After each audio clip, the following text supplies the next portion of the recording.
Hey, it's Grant with Pippin Technical Service, and today we're going to take a look at how to integrate a Audinate Dante AVIO adapter with your AXIA Livewire system utilizing an xNode. I've already done a video in this series where I utilized the IQX AES67 compliant console. That will handle AES67 translation, ingest, and egress within the console itself. Now, that's great if you've got an IQX or perhaps a Quasar, but if you're utilizing an older AXIA console, one that uses the Studio engine, that won't handle AES67 translation within the hardware itself. So to do that, Telos has provided a path, and that's going to be through your Telos Alliance xNode. That will do the AES67 translation. So basically, we'll show you how to use an xNode and I guess create a Livewire stream from an AES67 multicast flow, and then how to send it back the other way. What I'm using today, the Audinate AVIO adapters. They are Dante, but they are AES67 compliant devices. They can generate and accept a multicast flow that's in the AES67 format. I've got a 2-channel analog input as well as a 2-channel analog output adapter in our demo room here. So that's what we're going to use. Now, the process that we're using with these adapters is going to be pretty similar to what you would use for any sort of other AES67 device from another manufacturer. Say you've got an Innovonics or a Comrex, Tie-Line, anything along those lines that can, I guess, internally generate an AES67 flow. This is how you go about getting it into your AXIA environment. Okay, so let's get rid of that. I guess one quick proviso. These are great little devices, nice and inexpensive. I think you're what, 150, 200 bucks for one of these babies to get audio in and out of your system. The one thing is they are PoE powered, and that is the only power source, that's the only data path for these devices. So there will be no redundancy when utilizing one of these. You can't plug in a barrel jack or give it mains power. It is PoE only. So if they go down, you're out of luck. But you know what? I'm using this to ingest a CD player here today. Something that you don't use a lot, that you need that extra input or an extra output from your system. It's not necessarily a mission critical path, but you just want to get audio in and out. This might be a great option for you. Now, these are PoE powered, so I'm plugging into our AXIA X switch that we have in the demo room here. It has few PoE ports, and it's already configured for AOIP audio. Now, as far as what switch you want to be using, well, one that offers PoE as well. You're going to want to make sure that the switch is configured for your AOIP environment. Now, if you need a list, we have a list of ones that we've used in the past. Telos Alliance can offer a list of also switches that are, I guess, certified to work well with Livewire, but the main gist is you need a managed switch that has PoE, that does not have the green energy switch or triple E certification, or one that you can at least turn off. And you need to be able to have IGMP as well as some QoS. So again, if you need any assistance on that front, drop us a line, and we can configure a switch for you if you like, or we can sell you one, or we can put you on the path to how to go about doing that yourself. Okay. First things first. Plug in your AVIO adapters, rather, into your switch, and then load up Dante Controller. Now, Dante Controller is free software from Audinate because the AVIO adapters don't have a web server built into them. They're smart little devices, but they are kind of dumb when it comes to configuration. You have to use Dante Controller. When you first load it up, there's one thing you'll notice. Let's go to Device Info. There's our two devices, analog input, 2-channel, analog output to channel, then the unique identifier. They're going to grab a link local address, but you see that they're red. That's because right now they're not in the same sort of universe as far as AXIA. They're on a different subnet. So let's pull it up and see where we're at. So it's got a link local address 169.254. So we need to go to our network properties. And very briefly, for initial config, we are going to 254.127, sure. Going to change the IP address of my computer here. And give us some control. As you see, it already changed, and boom, we now have access. Everything's black. That means we're in the same range. And we can do a little tweaking. So first things first, I'm going to change these to live in the same range as my AXIA system. So this one is the input adapter, and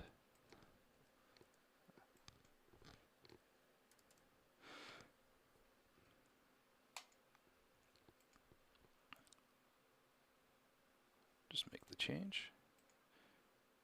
And 10 dot. Oh, I've already listed the IP addresses that I want for each of these devices. And let's do a reboot.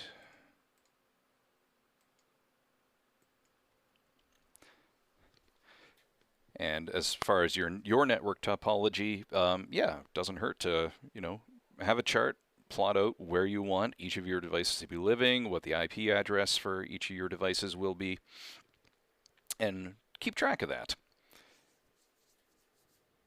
As we see, the changes are occurring, the reboots are happening because we are now losing control, because they are now on my Livewire range. There we go. So let's go back. I said we'd keep it nice and quick as far as changing the IP address of my laptop.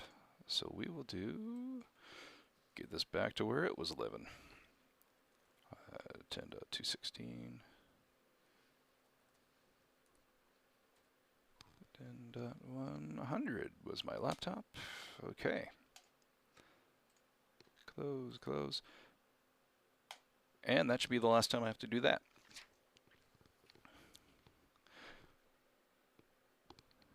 There we go.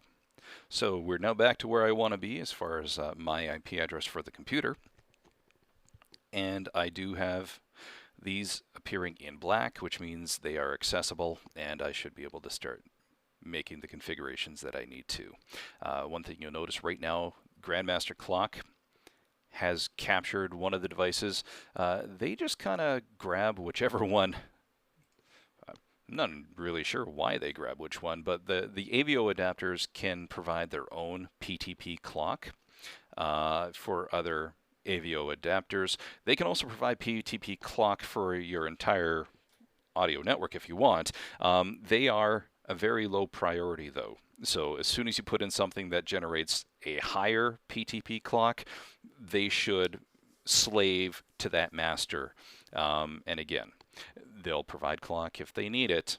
If nothing else is there, they'll say, fine, I'll do it, very reluctantly. But they'll do the job. But if you've got a better PTP clock source for your network, it's best to point them to that again, because these are small little adapters.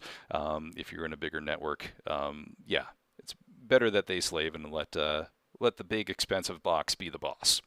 It's probably the best way to go. So I'll show you how to do that as well, utilizing xNode, because hey, if it's providing Livewire clock and sync to your network, may as well be doing the same for your Dante and AES67 devices.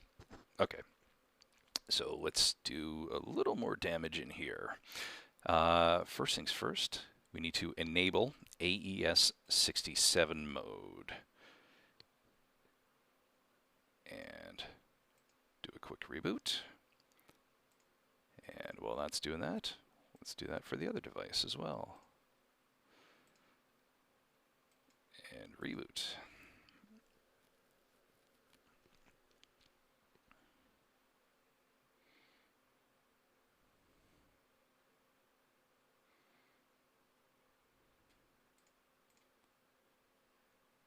Let's go back to the first one. Okay, one thing I'm going to do is just change the name on this one. So this is going to be in CD player.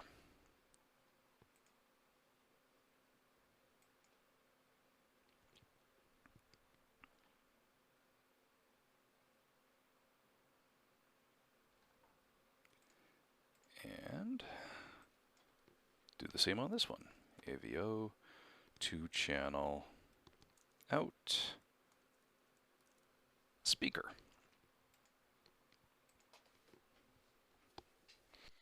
Now, when you first buy the dongles, they're going to come, they're probably not going to be on the latest firmware. So after this process, what you'll do is you can go to the update manager, Dante Updater. Once everything's in range and everything's black and they're not red, and you can say, okay, just go through here. So both of them are up to date. When I first plugged them in here this morning, I just had to click and say, click, click, update, update selected devices there. Okay, so we have AES67 enabled. Let's handle the input path here first. So we'll take the CD player and we'll ingest that into Livewire. So you make sure that your AES67 mode is active. I already have our IP address configured. We've got the name, status. Okay, so what we want to do now is device and create a multicast flow. It needs to be AES67. We are going to add channel 1 and 2, and we'll create. And that address right there, 239.69.147.98, that is what we want to jot down. You can copy it, you can put it in a Word document, you can keep track of it however you want. I just made a note here. You will need this address as we progress through this process. But we will now exit out of there, and let's pull up my xNode. So, with the latest firmware, you want to make sure you're at least on 2.2.2 firmware for your xNodes. That enabled the virtual ports, or virtual sources, virtual destinations, as well as the internal mixer. So you've got all the physical ports here. I'm on a mixed node, so I've got my 3 analog ins, my AES digital in, as well as the mic pre-in. So I'm going to use ports 7 and 8. Why not? And I'm going to call this one my CD player. And I'm just going to follow the channel address, Livewire channel naming convention that we have established. Here at Pippin, this is node number 109, 100.9. So we go channel 109, source 7. That's how we do things. You may have a different naming convention, but yeah, use whatever works for you. And we're also, I guess, speakers, going to create a source for the outputs, the output path. That is one thing to note when utilizing AES67 with an xNode, is that each flow will be both a source and a destination between your external AES67 devices and Livewire. The node is acting as a translator, but it needs to pull things in, translate it, and then send it out both ways. So there you go. You're going to use up 2 of those ports, one stream each direction, I guess, is how you can explain that. Okay, now destinations is where we go next. Channel 7, I'm going to call this, so I want to feed my speakers, so I'm going to use my control room monitor from the console, and that's an existing Livewire source. So, boom, 12.107. And then my export is going to be, the DEN and CD player. Now, this is where you put the multicast address that we jotted down. 147.98. And apply. There we go. Then to the mixer we go. And basically you just have to create your cross points. So my control room monitor and my speakers, left to left, right to right. And for my CD player, there we go. That is now configured. Now here's the fun part. Synchronization. Again, this is going to be handled via the xNode. Sort of by default, your xNode, it's going to be Livewire clock priority 3. It's not going to take on master. Well, I want it to be my master for the system here, so that means I will either go to priority 5 and become my primary master, but we also want this to control the PTP clock for the system. So we go down this way. So if we wanted to just have PTP on the system, we would use this, the AES67 recommended, or sorry, slave. But we do not want to be an AES67 slave. We want to take control. So we avoid these PTP slave only selections, and we want to be the Livewire primary master as well. We want to take PTP control. So there we go. That is the option for us here today. What else do we got in here? Oh, we need to enable SAP announcements. That will enable us to send a signal back out to Dante controller that it can see, so that we can, I guess, do the cross points in their mixer. If you want to adjust your PTP master and make sure that your xNode is taking over as the master for the PTP Livewire, you're going to do that up here on the PTP clock priority settings. Now 128 is sort of the standard default. I looked, and when I had my AVIO, they were at 121, which means we need to go a little lower than that. We want to go down to 120. And that should allow the xNode to take priority. The lower the number, when you're talking PTP priority, the lower the number, the higher the priority. It sounds confusing, but it works.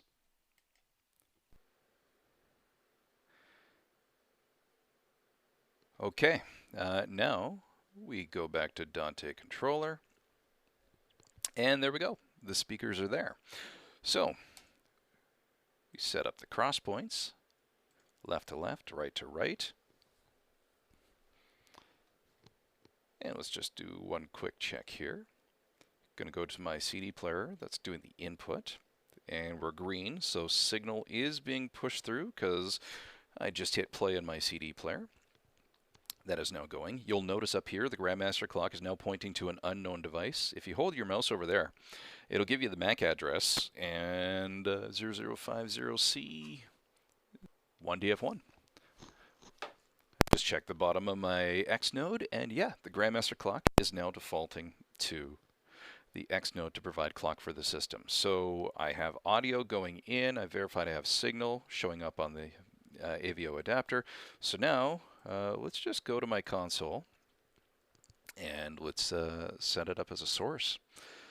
So now, again, I'm using the IQX, but this process because it's being translated from an xNode and generating Livewire stream, is a little different than if you're just importing in a 67 stream. This is what you would do on any AXIA console. We go here, we grab our primary source. It is coming through as channel 10097 because that is, again, right here, our CD player. And we can call this CD player. It's a stereo, yada, yada, yada. It's your standard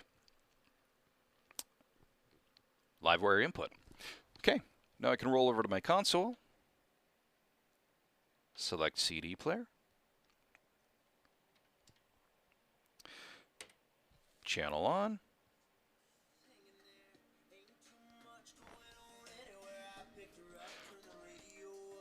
and the CD player is rolling and being routed back through and out. And I guess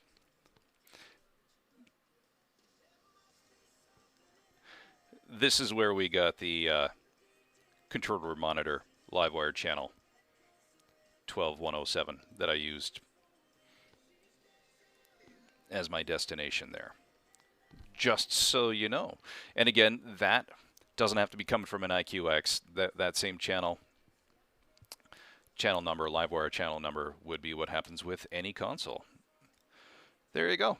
So that is how to configure. And at this point, the adapters will all remember their settings. You can unplug them, plug them back in. They'll remember their settings and everything else. So unless you need to do further configurations, you can close Dante Controller and you are done.